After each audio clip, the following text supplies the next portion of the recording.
嗨，大家好，我是躺平叔，今天是2026年7月21号。这一期咱们继续聊聊新能源汽车现在很难不光是新能源汽车实际上是燃油车也很难。那不光是咱们中国的汽车行业难，实际上全球汽车行业都难，包括德国大众是不是最近在裁员？日本的丰田是吧？等等美国也一样。就是汽车行业现在整个的大环境都不好，那咱们这边呢，那压力就更大。为什么呢？因为内需上不去，对吧？上半年这个新能源汽车加燃油车一共是下降了21%，同比燃油车下降了39%，新能源汽车上半年同比下降10%左右。这些数字不一定准确因为我记得不太清楚，大家自己可以去查一查。总之这个压力很大。前几天是吧？那个上汽和阿里巴巴合资的叫智己汽车，很多经销商爆雷，提桶跑路。实际上就已经说明问题就是它这个链条上有一个环节压爆了，实际上是这个品牌遇到问题了。只不过把这个压力给到哪个环节先扛不住先爆而已，是吧？这个大家都能理解。那最近又一家新能源汽车在与死神赛跑。为什么说在与死神赛跑？这绝对不是夸大这是恰恰它就是与死神赛跑。经历过恒大暴雷，经历过王老板对吧？这个万达风波，你从头看到尾的人，你就知道什么叫与死神赛跑。今天说的这家那是大名鼎鼎的叫阿维塔新能源汽车。那网友就说他怎么就与死神这个赛跑了呢？今天我看到一篇自媒体文章，作者叫孙称他写的他说长安、华为、宁德时代共同托举的阿维塔快撑不住了。我说叫与死神赛跑，他说快撑不住了，为什么？是一个意思这个我先介绍一下阿维塔作者也说了是这个长安汽车、华为、宁德时代三家行业巨头联合打造的品牌，这个都不用介绍了吧？长安汽车也不用介绍，对不对？负责整车制造、底盘调教与工程落地，那造车嘛，那就是长安汽车它来造。宁德时代呢，那是对吧？那动力的巨头电池是吧？新能源巨头，电池技术对吧？动力解决方案，这就不用说了，这宁德时代参与。华为呢，那更不用说了这个智驾、鸿蒙系统，你说这个强联手跟那个智己一样，强联手，背后靠山都很硬。那人家说，网友就说这样的企业怎么可能与死神赛跑呢？不要抬杠那个叫什么极越汽车是吧？百度和吉利合资的，对吧？跟死神赛跑输了，那现在已经黄摊了吧？反正没听说了，对不对？言归正传这个我们看这个阿维塔是怎么跟死神赛跑。作者说首份招股失效仅1个月，阿维塔火速2次地表港交所，逼迫源于现金告急。就为什么这么着急呢？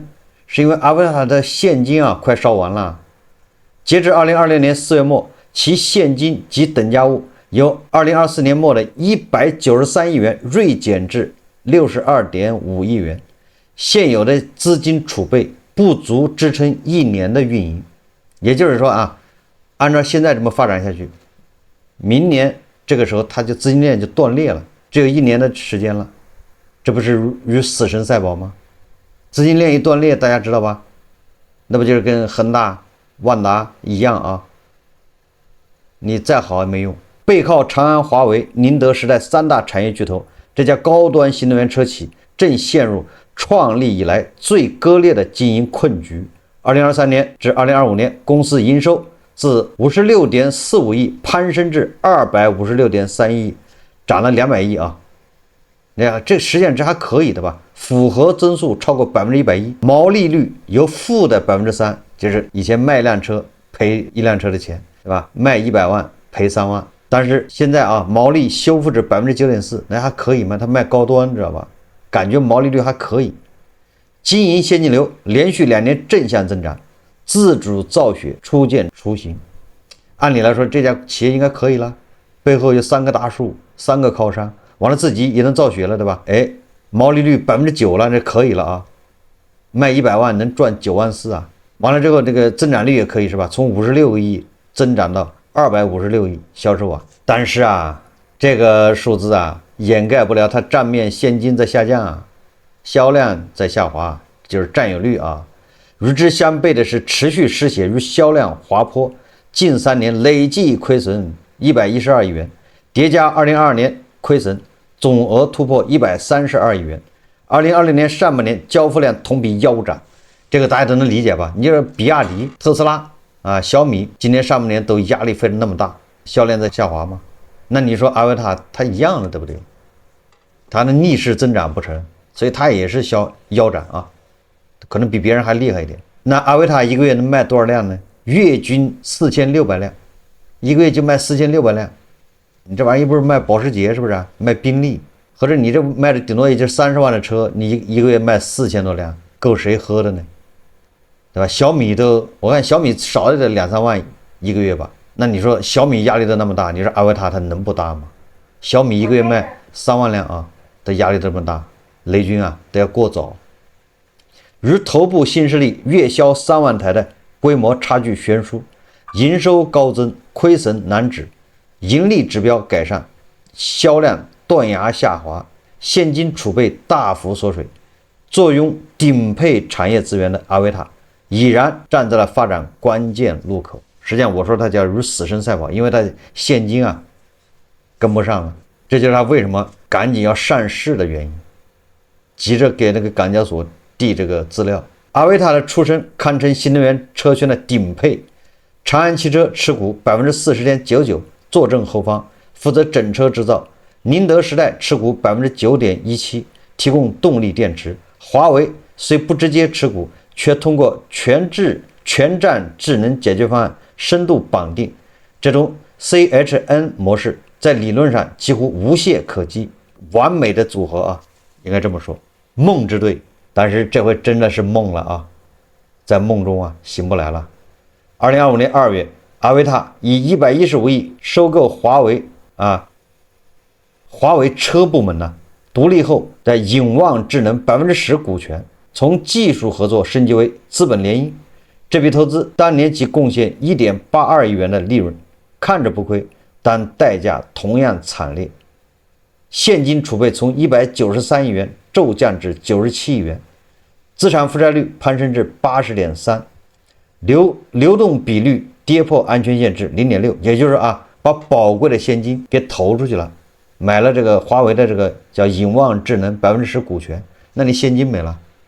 你虽然赚了 1.82 亿，不是这个，你主要是造车啊。轻资产模式是阿维塔的另一张牌，把生产制造交给长安，自己聚焦产品定义、技术集成和用户运营。理论上能用更少的钱办更多的事，但轻资产的另一面是对供应链深度依赖。报告期内，阿维塔向长安、宁德时代、华为的采购金额合计分别占采购总额的 82%、58.8%、48.8%。2025年这个数字更高达111.84亿元。海外业务倒是给出了惊喜啊！2025年海外收入接近14亿元，同比增长5倍多，单车均价突破30万元，在泰国、阿联酋等市场站稳高端定位，且已实现盈利，只是 5.5% 的收入占比尚不足以撑起整个盘子，也就是它海外市场各个指标都挺健康，价格、单车利润，但是啊，这海外总量还是低啊，占阿维塔盘子的 5%， 那有什么用啊？起不到什么作用啊。销量断崖与品牌失守啊！2025年是阿维塔的高光时刻，4款车型密集投放，全年交付122702辆，月均过万，在20万元以上高端新能源市场排名第8，那是吧？排第8嘛，这只能说勉强可以啊。但进入2026年，画风突变，前5月累计交付仅20160辆，同比暴跌。6月交付7459辆，上半年合计27619辆，同比降幅超50%。年初喊出的22万辆车的全年目标，22万辆，你上半年才完成不到3万辆，2万7，那你下半年能完成20万辆是吧？半年完成率不到13%，那基本上就是那口号，我说嘛，仅仅是喊口号了啊，真的变成梦了啊，梦里醒不来了已经，梦里什么都有，美梦成真。为什么跌得这么惨？价格战是明面上原因，品牌定位的模糊才是暗处的危机。首款车型阿维塔11起售价34.99万元，就35万了。如今官网起售价已降至29万，权益抵扣后更低至28万。后续推出的阿维塔07和阿维塔06售价已下探至21万元区间，从35万到21万，只用了不到4年。高端品牌向下兼容，短期能换销量，长期却在透支品牌溢价。更尴尬的是，当阿维塔跌入20万元价格带，与长安体系内的深蓝短兵相接，也就是自己内部互相卷起来了啊。长安的深蓝那恐怕价格也在20万，那你这不是互掐了吗？虽然长安4月启动了阿维塔与深蓝的整合计划，通过技术、供应链等中后端资源共享，降低共用成本20%到30%，但两个品牌在25万至30万区间的价格重叠，让内部内卷难以避免。与此同时，华为的朋友圈越扩越大，乾坤智驾已与超过25个车型品牌、超50款车型合作，搭载量突破170万辆。鸿蒙智行5届齐发，阿维塔的华为技术从独家稀缺变为行业标配，依托华为建立的高端溢价正在被稀释。阿维塔如何在华为生态中建立专属的差异化壁垒，至今没有清晰的答案。本来华为是个亮点是吧？稀缺，现在华为是这满大街都是，就华为这个方案啊，你稀缺也不稀缺了。同行的进谏与同属央企孵化的蓝图相比，阿维塔差距显而易见。2025年蓝图营收348.7亿元，毛利率保持在20%以上，全年净利10.17亿元，以实现扭亏为盈。而阿维塔毛利率仅9.4%，仍在亏损的泥潭中挣扎。关键差异在于产品结构，蓝图半数以上销量来自单车均价超40万元的梦想家，而阿维塔76%的销量来自售价最低的06和07两款车。本来是定位高端的是吧？这一下直接干到低端去了，就这意思啊。头部新势力月销门槛已抬升至2.7万到3万辆区间，就是理想啊、小鹏啊、蔚来啊，这些恐怕都在这个区间啊。新势力嘛，领跑甚至在2020年6月冲到了93376辆，阿维塔5月最佳月销量7336辆，差距是数量级的啊，后面差了个0。2026年1至5月，全国乘用车市场零售同比下降19%，汽车行业利润率降至3.4%，为5年来最低。在这样一个增量枯竭、存量厮杀的市场里，规模效应是唯一的护身符。时间窗口正在收窄，这就是与死神在赛跑啊！时间窗口逐渐在关上了。阿维塔在打一场时间差战役。L3 级自动驾驶测试牌照在地表次日拿下。07L 大5座 SUV 和旗舰大6座 SUV 计划下半年推出，用新品订单数据支撑 IPO 估值，用海外扩张对冲国内销量下滑。这个策略逻辑自洽，但风险同样清晰。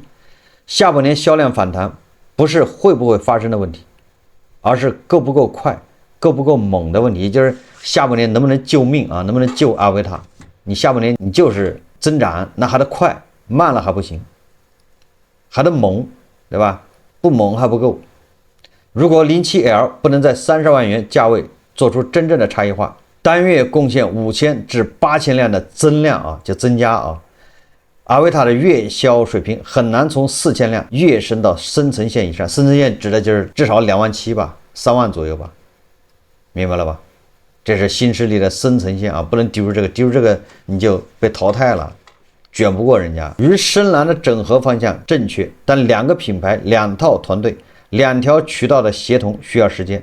61亿元的现金储备80%以上的资产负债率，留给阿维塔的试错空间已经不多了。也就是这么下去，明年这个时候它现金就枯竭了。那它现在只能IPO， 要上市先融一把钱，到明年这时候还接着烧否则的话，明年这时候就黄摊了就是收摊了，你知道吧？二次地表不是乘胜追击，更像是现金告急的全力冲刺。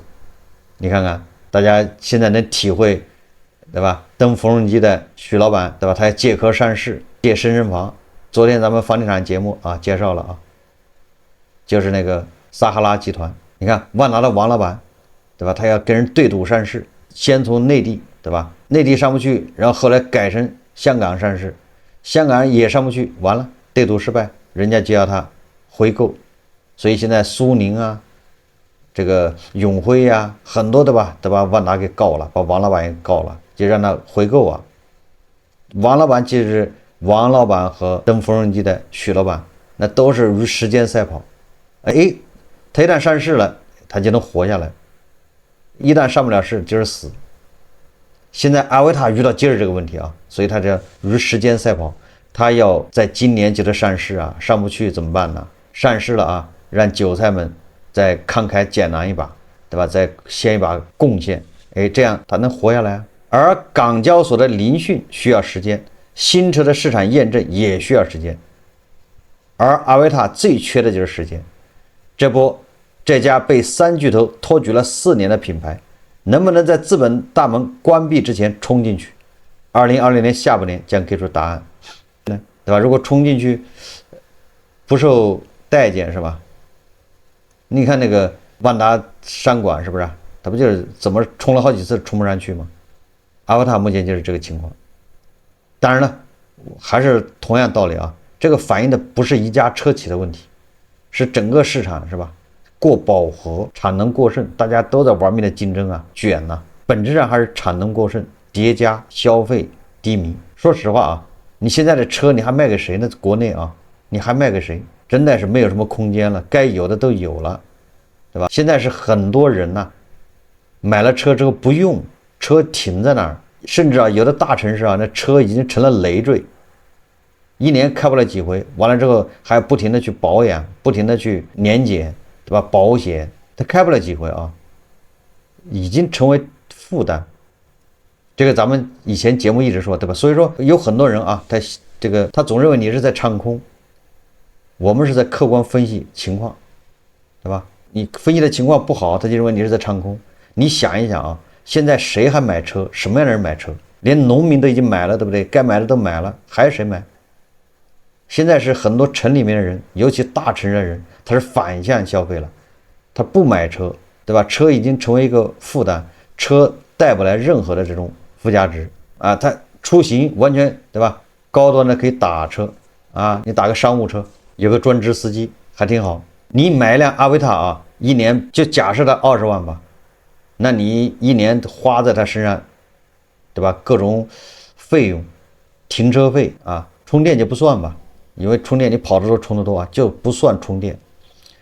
保险、停车，你跑不跑车要停的，停车还有保养、维修、年检，你这些加起来，一年的费用恐怕不低于2万不会低于2万的。你20万的车嘛，新能源汽车一个月1000多，销2000块钱，那你这2000块钱你打车，你说你，对吧？能打多少次车完了之后，你那个20万的车还在这样做不停的折旧他们一年折旧是多少所以说你要现在这个时候这个社会你打车完全比这个买车要合算，就像租房比买房合算一样。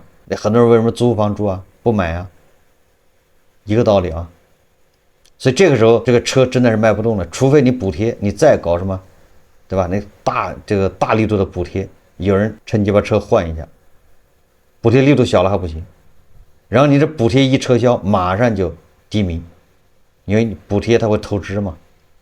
今年为什么汽车销量这么低一下你看刚才说了上半年少了20%，为什么？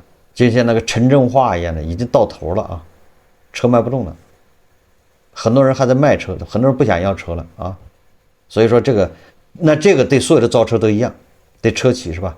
那表现出来就是产能过剩，本来产能就过剩，那现在大家都不买了，你产能是更过剩。那这些车企唯一的办法啊，就是国内呢继续卷，谁也不能让，接着卷，那只能卷价格，然后拼命的到国外出口，往国外卖恐怕还有1-2年的时间。这个时间窗口也在关上啊，为什么呢？对吧？你这么大的量，你往国外卖，卖到哪个国家都受不了，他都会想办法，对吧？来卡一道，各有各的办法啊。比如欧盟人家肯定就关税，加各种惩罚性关税，美国就不让你卖，对不对？那以后你比如说啊，南美洲或者是亚洲这个南亚，甚至啊刚才说的这个什么中东，你可以卖。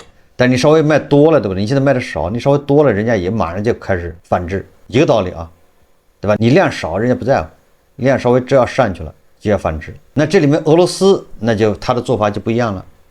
俄罗斯也有这种玩法，所以这里我们要介绍一下长安汽车。刚才说了啊，各国对进口中国的汽车，它的态度是不一样的，或者它的做法不一样，采取措施。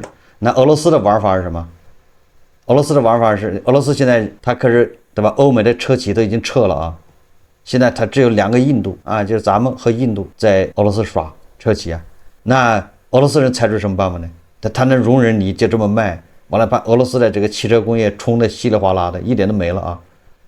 那俄罗斯人家也聪明啊，马上收什么报废税或者叫报废费。哎，你像他出口的车，人家要给你收一笔2万或者3万的报废费。这还是头一次听说是吧？而正因为这笔报废费啊，给长城汽车带来了很大的麻烦。今天我在网上也看到一篇文章啊，长城汽车100万辆级的年销规模，其利润水平常常是200万级汽车的几倍甚至更高。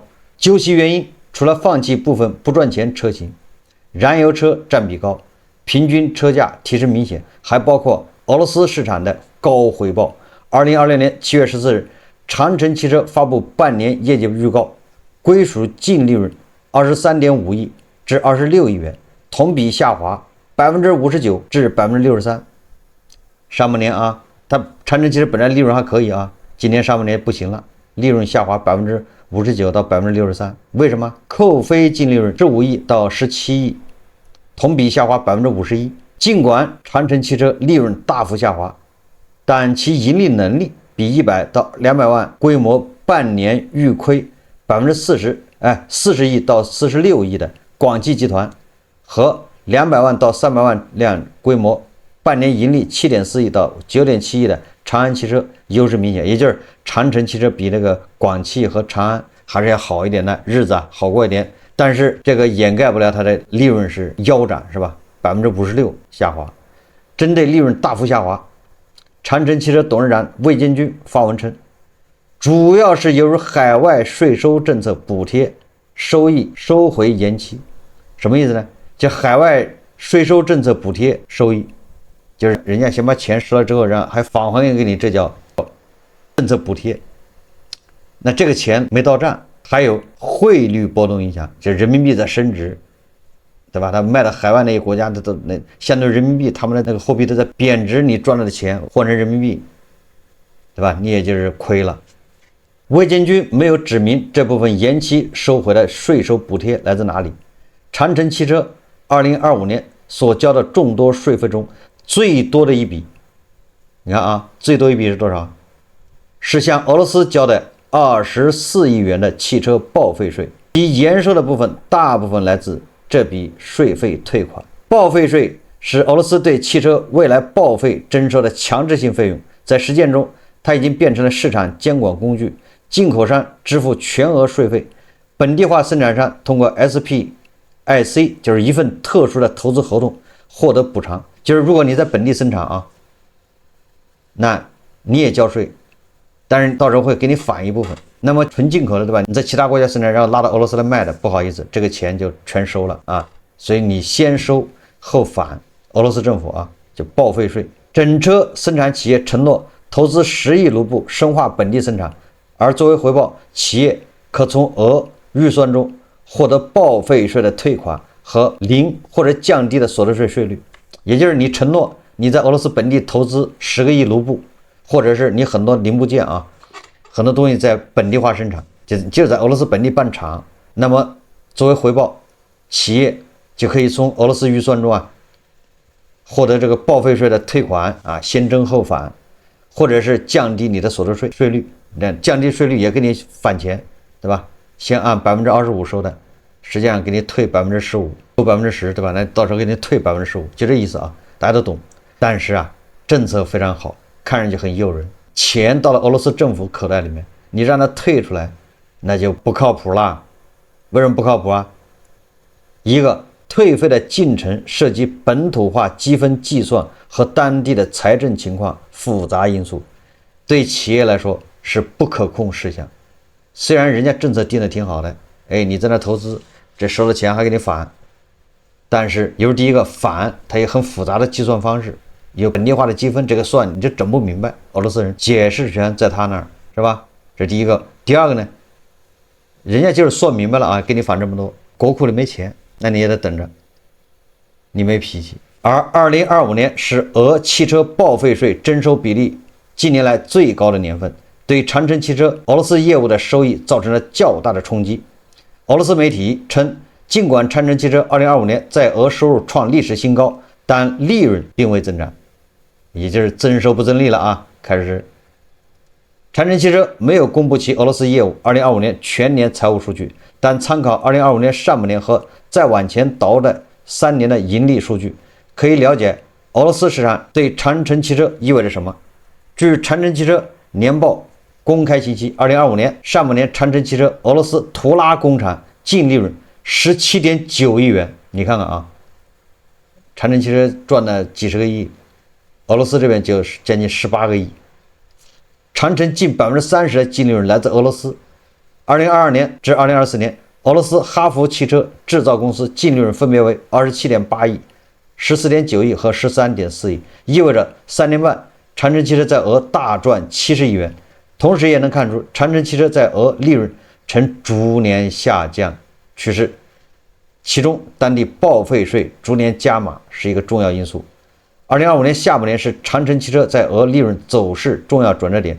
按照俄媒说法，长城汽车在俄还能够盈利，而吉利、长安和广汽2025年开始在俄罗斯的业务已经出现不同程度的亏损。你看所以我说了嘛，我说这个什么意思？就是说你出海前2年能赚钱，后面慢慢的就赚不到钱了。要么就是地缘政治导致人家加关税，对吧？贸易壁垒；要么就是当地人家是不加税。加税毕竟不好看嘛，对吧？加关税那合作无上限呢，对不对？友谊呢？所以加关税不好看，人家就开始搞报废税，其他的乱七八糟税，反正都是来一刀嘛。这大家一定要明白就是没有一个国家会做事你把人家那个工业给冲得乱七八糟，你往人家倾销，头1-2年可以，后面一定会想办法，是吧？这个哪个国家都差不多。所以我说这个什么意思？就是你出口也有窗口期，对吧？好日子也就那2-3年，如果抓不住，你后面就像那个长安汽车，对吧？吉利、广汽在俄罗斯它就是亏钱了已经长城汽车赚的钱，那还在俄罗斯政府口袋里面，什么时候掏给他不知道呢？能不能掏俄罗斯自己现在对吧？打仗的预算的窟窿都填不上，哪有钱呢？这个大家知道吧？这海外媒体报道俄罗斯越打账上钱越少，没钱，对吧？财政赤字越来越大。所以尽管中国车企交出了巨额报废税，但随着后续补贴兑现，长城汽车等在俄推进本土化的车企，未来某个年份他们的财务数据上会体现出来。俄罗斯业务除了报废税、补贴、延迟退款，对长城汽车利润产生实质影响。2025年在长城汽车账上折合人民币48.6亿卢布。随着2026年卢布的贬值，该笔现金预计会产生近亿元的损失，就是汇兑损失就上亿人民币的。你找谁说理去魏金军所说的2020年上半年汇率影响了企业利润，也会包含这笔钱带来的影响。但是这个长城在俄罗斯的投资那可是不是小数目目前图拉工厂已经满负荷生产，除此长城汽车还在俄罗斯的卡卢加和加里宁格勒分别投产了 M6 和 H9 等车型。2020年上半年，长城汽车在俄总计销售 9.24 万辆，其中哈弗品牌销售8.4万辆，上半年长城汽车16%的销量来自俄罗斯，海外市场整个海外市场俄罗斯贡献31%，俄罗斯市场对于长城汽车来说变得越来越重要。也就是说，反过来说啊，长城汽车深陷俄罗斯市场，对吧？越陷越深，现在利润越来越低，对吧？利润率嘛，后面如果不及时抽身的话，后面就开始赔钱了，跟那个广汽、长安、吉利一样啊，也要赔钱了。我说这个例子啊，实际上就是让大家知道，国内消费不行，对吧？内卷，销量下滑，那出口是个办法，但出口要抓住窗口，就那么2年，抓住了能缓解，抓不住，对吧？那只能在国内卷。所以说句这个车企日子越来越难过啊。所以说刚才说阿维塔，那就是在与死神赛跑。如果今年它能上市，后面还能延缓，对吧？还能喘几口气。如果今年不能上市，那明年大概率啊，对吧？暴雷车企又多一个。这么一看，是不是整个汽车行业都是叫岌岌可危啊？好，这期节目咱们就聊到这里，感谢大家收看。如果喜欢我的节目，欢迎订阅、评论，谢谢大家。